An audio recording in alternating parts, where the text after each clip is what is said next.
Over the 10 years that I have been driving shipments across the country, I've seen a lot of things. Some of them were truly beautiful sights, while others might end up haunting you for the rest of your life.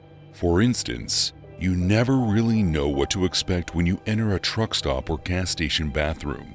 On a good day, the restroom might be recently cleaned out and is entirely empty aside from you, but on a bad day, let's just say they can get pretty bad. I'll never forget the time that I was driving through Louisiana, making my way to Florida to drop off a shipment. At the time, I had been doing a lot of overnight driving and sleeping during the daytime. It was a really efficient method for a while because of how empty the roads were after midnight. I never really had to worry about a traffic jam. My biggest issue on those night drives was either one or two things. One, where am I going to stop for food? After 11 p.m. it becomes increasingly harder to find a fast food place that's open. And the second issue was often the more serious of the two. Where can I find a good place to use the bathroom?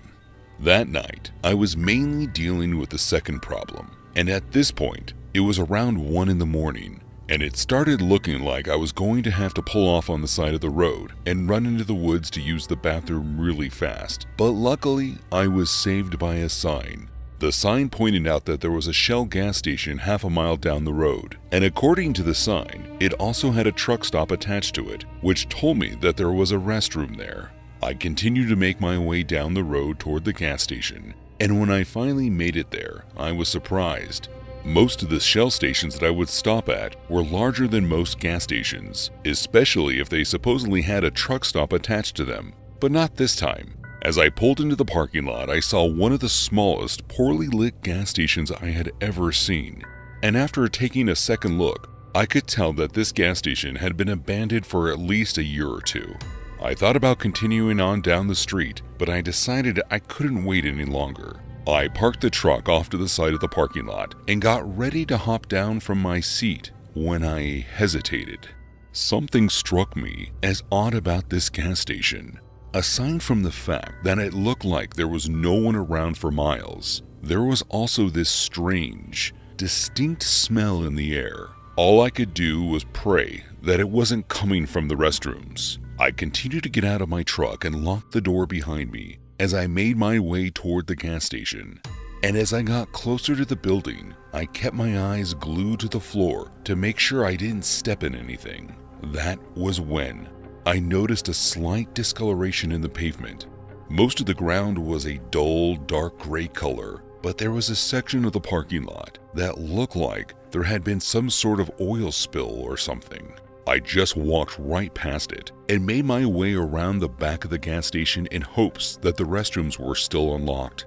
When I got to the restroom door, I couldn't help but notice more markings on the ground that looked like the same stain that was in front of the store. Once again, I ignored it though and began to open the restroom door. That was when it hit me. As soon as I opened the door, a scent came pouring out of the bathroom that sent me practically stumbling backward. Gagging from how horrible the stench was, I knew that I still needed to go, whether it was disgusting or not. So I took my bandana that I always kept in my back pocket and wrapped it around my face to try to help the smell. I took a deep breath before opening the door again and tried to be as quick as possible with getting in and out of the restroom. And as soon as I stepped inside, I realized what it was that I was smelling.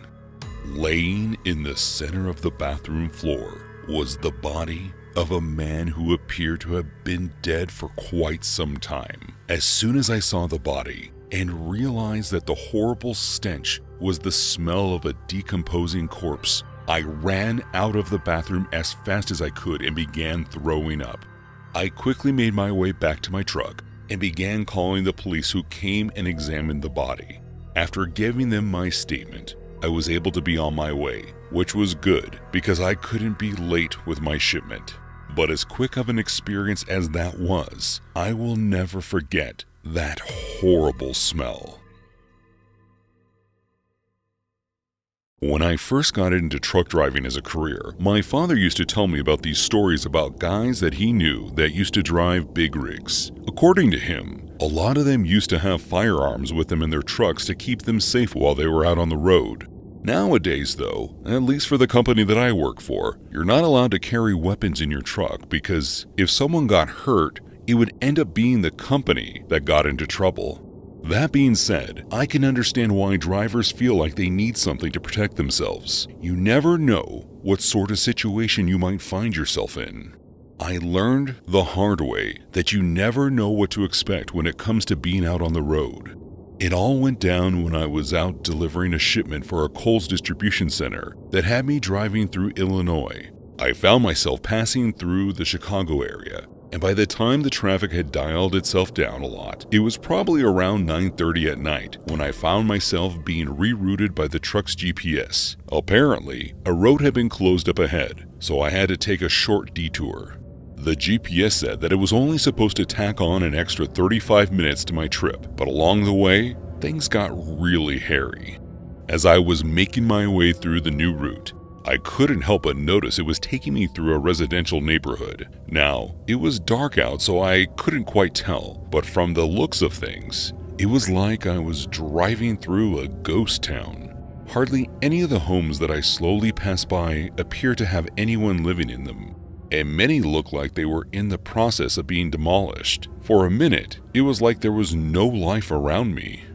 That changed the second I turned a corner onto a different block. There were only a few people outside, but I could see a group of friends hanging out on the sidewalk in front of one of the houses. It was nothing too out of the ordinary, so I just continued to drive. However, I would learn that those kids that I saw hanging out were actually lookouts for some of the local gang members in the area.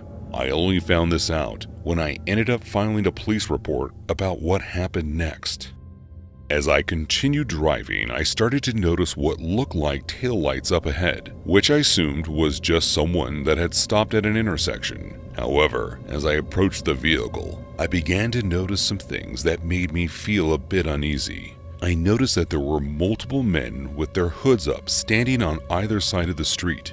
And to make matters worse, as soon as I passed one of the cars that had been parked on the side of the road, it started up and pulled out right behind me. I was blocked in. I brought the truck to a stop behind the car that was sitting at the intersection, and within a matter of seconds, I had people at both of the doors of my truck, one of which was pointing a handgun of sorts through the driver's side window, right at my head. I lifted my hands off the steering wheel as one of the men began to order me to get out of the truck. I didn't question him at all and began unbuckling my seatbelt and hopping out of the vehicle. As the man continued to point his gun at me, I saw another hop into the truck and get into the driver's seat. All of the vehicles, including my truck, pulled away from the scene, and I was left there surrounded by 5 men, all grasping their firearms tightly. I thought I was done for. I couldn't even begin to figure out a way for me to make it out of this situation. But to my surprise, they took my wallet and cell phone and then sent me walking in the direction that I had come in. With every step away from them that I took, I was worried that I might hear the sound of gunshots. But thankfully, all I could hear was the sound of the men getting into the other cars that had been parked on the side of the road and then driving away. I made my way to the nearest police station and reported the incident. And honestly, the officers didn't look surprised. I guess carjackings are a normal thing in that area. All in all, they never found the merchandise that was taken. But thankfully, I managed not only to keep my life, but also my job. Do you remember that show, Ice Road Truckers? I used to love that show, especially as a driver myself. Now, I was never in a scenario where I had to drive my massive rig over a frozen lake or anything like that, but I will tell you right now that an icy road can be a death trap for anyone in a truck. It only takes one little slip and you can end your life or the life of somebody else. Driving in the winter is a truly terrifying thing in some states, and I will never forget the time that I almost lost my life on the road that I must have driven down almost 100 times. It was back when I used to drive trucks for a local company, which meant that I was typically only ever driving from the distribution center to the stores in my area. And it was a great gig. I mean, it's one of the few times as a trucker that I actually got to spend almost every night with my family. It also meant that I was driving the same route over and over again. And after a while, they sort of became like second nature. That is until winter hit. This year was projected to be a particularly cold one, and almost every day there was warnings about black ice accumulating on the roadways. So I knew that now, more than any other time in the year, I had to be vigilant and pay attention to the street in front of me. That being said, you can do everything right and still end up slipping.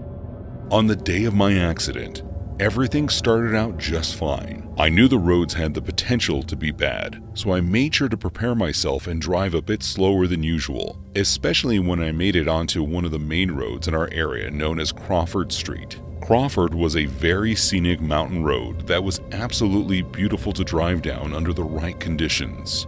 However, due to how windy the road was, I knew that it was going to be a problem for me that day. As soon as I made it onto Crawford, I could see the patches of ice lining the shoulders, and right away I began slowing down and driving very carefully. I must have made it about halfway down the road without an incident before I felt it. More than one of the tires on my passenger side must have touched the ice because I could feel them sliding. Out of nowhere, I felt the steering wheel begin to pull to the right as I continued going down the road.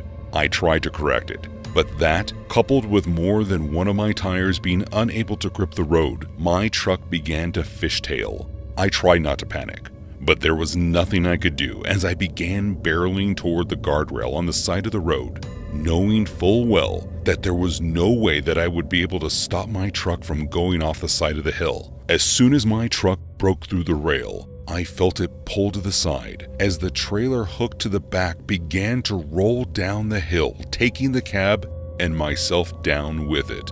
I had been buckled in, and the hill wasn't too large, so the truck only rolled about 1.5 times. Thankfully, my only injury came from the shards of broken glass from all the windows shattering around me. It left me with a few lacerations, but when the truck finally came to a stop, I was able to unbuckle myself and crawl out of the cab before anything serious happened. I looked up to the section of the guardrail that I had torn through and was simply happy to be alive. I will never forget the feeling of being flipped around as the truck began rolling down the hill, and driving through the wintry road will be forever something that puts me on edge.